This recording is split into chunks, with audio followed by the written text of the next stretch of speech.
Based on the latest data, our team of experts now agrees that we can begin the next front in our war, which we are calling Opening Up America Again. Our approach outlines 3 phases in restoring our economic life. We are not opening all at once, but one careful step at a time. Hi, this is Brian Edward of Myth Informed. The intent of this video is to cover the Trump administration's guideline to the states for reopening the economy, something I think we're all looking forward to. Now, reopening doesn't mean an immediate return to the way we were, to quote Barbara Streisand, but rather it's a phased return and getting to the next stage if and when we meet certain criteria and goals. So many of us right now are in shelter-in-place orders. Right now in Wisconsin, we have a safer-at-home order. When conditions are met, the reopen will take 3 phases. So in order to progress to the first phase, the states are recommended first to see a downward trajectory of influenza-like illnesses reported. Also, a downward trajectory of COVID-like syndromic cases reported, a downward trajectory of documented COVID cases within a 14 period, and a downward trajectory of positive COVID tests as a percent of the total tests within a 14-day period. So if the X amount of testing, if the tests are, say, 50 of 1,000, that would be 5%. So if the next day it's 60 of 1,000, then we're going up. That's somewhere where something is on the rise. We want to see the downward trajectory. Now, that it could be that testing is increasing and you get 50 out of 2,000, 50 out of 3,000, 50 out of 4,000 would actually be considered a flat or downward trend and would qualify according to the data. So every day where they're going to look at the last 14 days. So it's not in the last 14 days, so it's kind of, it resets. So every day you get moved one pass. So we see a downward trend in that past 14 days, then it's phase 1. If not, then the current lockdown or stay-at-home orders are likely going to stay in place. Hospitals specifically need to treat patients without crisis care, and they need a robust testing program so healthcare workers aren't at risk, including an antibody testing program. So phase 1, when you can get out of sheltering place, assuming those 14-day downward tests are met. So here's phase 1. For individuals, so this is broken down for individuals, businesses, and then specific mentioned businesses. So individuals, all vulnerable individuals continue to shelter in place. They notate that members of households with vulnerable residents should be aware that themselves returning to work or other environments where there's no distancing, you could carry the virus back home to the vulnerable individual. So precautions should be taken to isolate themselves from a vulnerable individual. So if you are taking care of your elderly parents, for example, you're sort of on a special condition here to make sure that those people aren't at risk. So vulnerable individuals are defined as elderly individuals or individuals with serious underlying health conditions, including high blood pressure, chronic lung disease, diabetes, obesity, asthma, and those with compromised immune systems from, say, chemotherapy for cancer treatments or something else, some other treatment that might compromise an immune system. For all other individuals, when in public, if you're at a park, outdoor recreation area, at the mall, shopping center, you should maximize physical distance from others. Avoid socializing in groups of more than 10 people that don't allow for social distancing.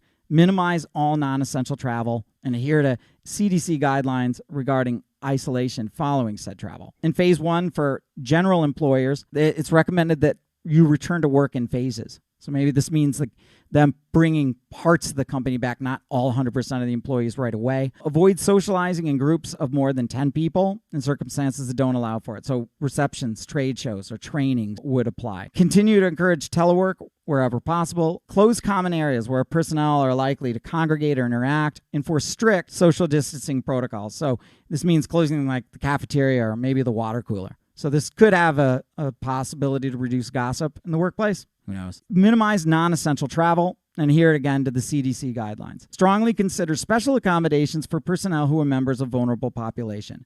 Now, this sort of seems to be at odds with people of a vulnerable population are supposed to stay at home still. But what I think they mean here is those that you could be working with somebody who is caring for an elderly population in their family. So maybe you should take extra care to kind of get to know your coworkers and see who they're living with and whether or not they do have somebody that's at specific risk that they're in some kind of close contact with. So something good to ask. And so this cost could mean those people. Specific employers, they have identified those senior living facilities, nursing homes, and hospitals. Visits here are prohibited. Those who do not interact with residents and patients must adhere to strict distancing or regarding hygiene. So they really are pushing, like if you're a healthcare worker, hygiene was always a big deal, and now it's an even bigger deal. So if you do interact, if you're a healthcare worker, the guidelines are up. You probably already know that if you're a healthcare worker. Schools and organized youth activity are closed and will remain closed in phase 1. Bars remain closed.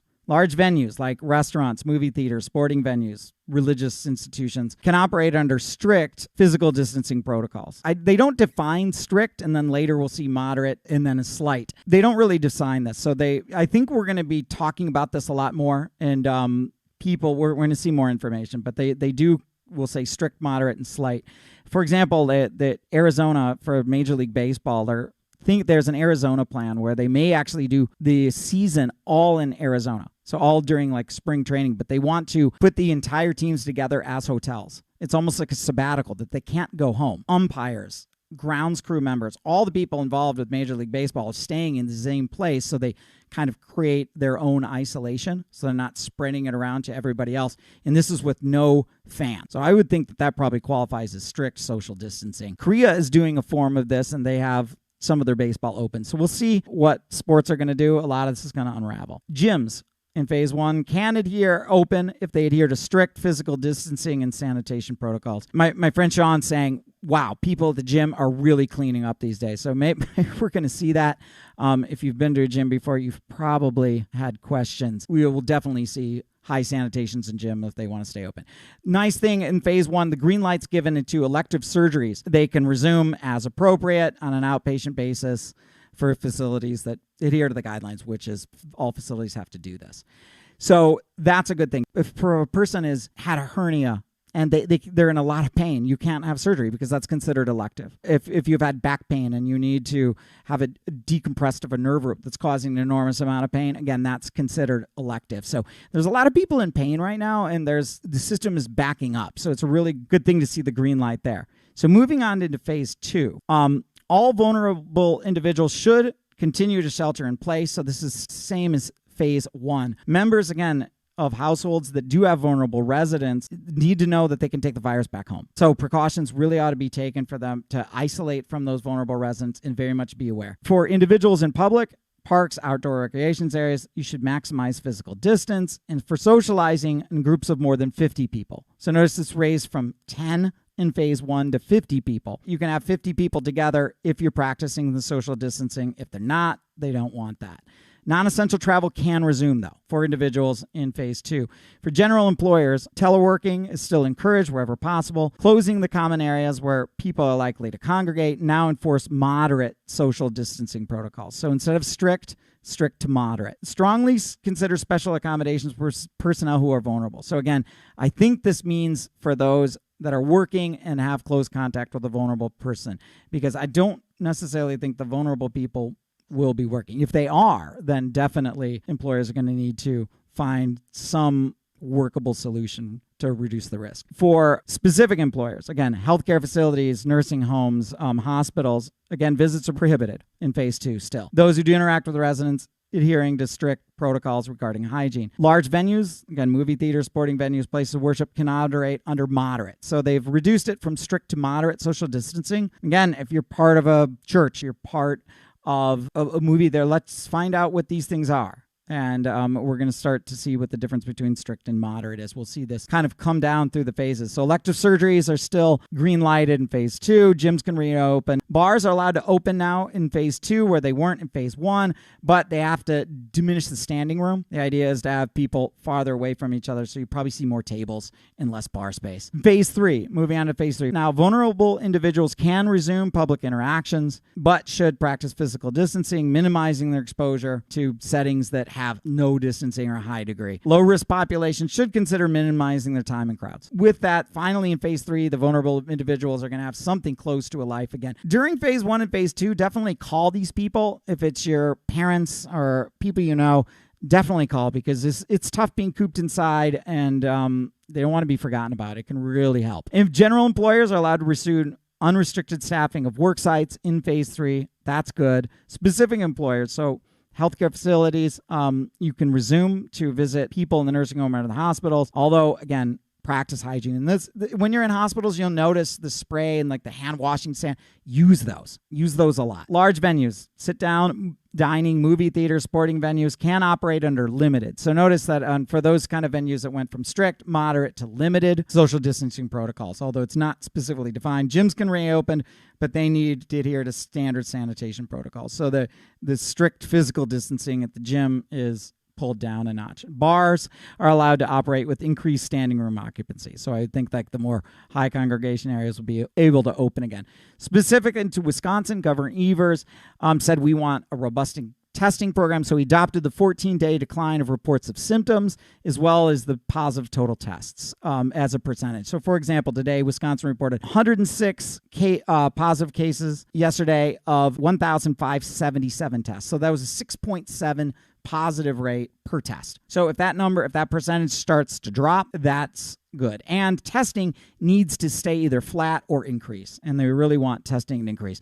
Hospital capacity is really good right now in Wisconsin. 37% of all the beds that are there are available. So he wanted to require more PPE as a governor, increase the lab and testing capacities, and increase tracing testing. So a lot of talks have been done to tracing testing. Is it going to be done on the cell phone? Are they going to monitor you? Apple and Google are developing apps for this. Problem is they use Bluetooth, which has a 30-foot radius. If I'm a positive COVID person and I'm driving somewhere on a bus somewhere, something like that. That could be people on the sidewalk, not just the people in the bus or the people I'm close to. So this is weird. And you don't know if it's behind a wall. If I'm walking by somebody and they're inside a building somewhere, it might catch them. So there's a big question on whether or not that's even practical or feasible. Right now, at least in Wisconsin, we have 120 people doing contact tracing individuals. So they've done over 1,000 interviews. So if you have a COVID positive patient, they're interviewed on where they were. That information's recorded. Other people are called if necessary based on the interview. So he wants 17 million. Governor Evers wants 17 million new funding for contact tracing. It appears that we're using the standard method, although that could change. Right now, we have a 1,215 statewide supply of vents. Only 320 total have been on a ventilator for COVID. And out of 242 deaths, I'm assuming all of those deaths or people that have been on a ventilator means 30% of the people on the ventilators do live. So when you're on the ventilator, it's kind of you're in dire straits. But we're saving 30%. So that's a lot of people. So it's important not to overwhelm the healthcare system. But it appears that we do have enough ventilators right now in Wisconsin. So that's good to see. And it's good to see the hospital capacity so much higher. And I think so we've done a good job. We hope to be able to progress into phase 1. So I know it's a big information drop. But remember, all of this is tentative. The idea is to have a nationalized top-down plan. And we live in a federalist system. So Trump is not allowed to force states to close or reopen. They need to do this on a statewide level. However, there really should be federal guidelines, and that's what this administration is doing. These are the guidelines. The states will adopt them. And you listen to your individual governor on what they're going to do. Every state's going to be different. New York has been a lot harder hit than Wisconsin, but Wisconsin isn't perfect either. We're not yet even in phase 1. Other states will get to phase 1 a lot quicker. So really, the key is check out your state data, look at that, governor. And again, all of this is still tentative. There's a lot that we don't know. There's a lot that we're learning about this virus. This is our plan going forward with the stages. Depending on what's happening, we could revamp all of this. This is the plan going forward. A lot of times this is a day-to-day situation, but at least having some sort of plan is helpful because you don't want to just be marching into the fog of war the whole time. That's terribly disheartening. And also, we're all in this together, so having everyone on the same page is also a good idea. From Myth Informed, this is Brian Edward. Hope you found this podcast somewhat valuable. Let us know in the comments what your specific industries are doing in regarding to the social distancing, and let's share, because it'd be interesting to see what strict social distancing might mean versus moderate. And each industry is going to be a little different, have another plan. I really do think that the diversity of ideas is super valuable. So if you've got something to report, leave it in the comments, please.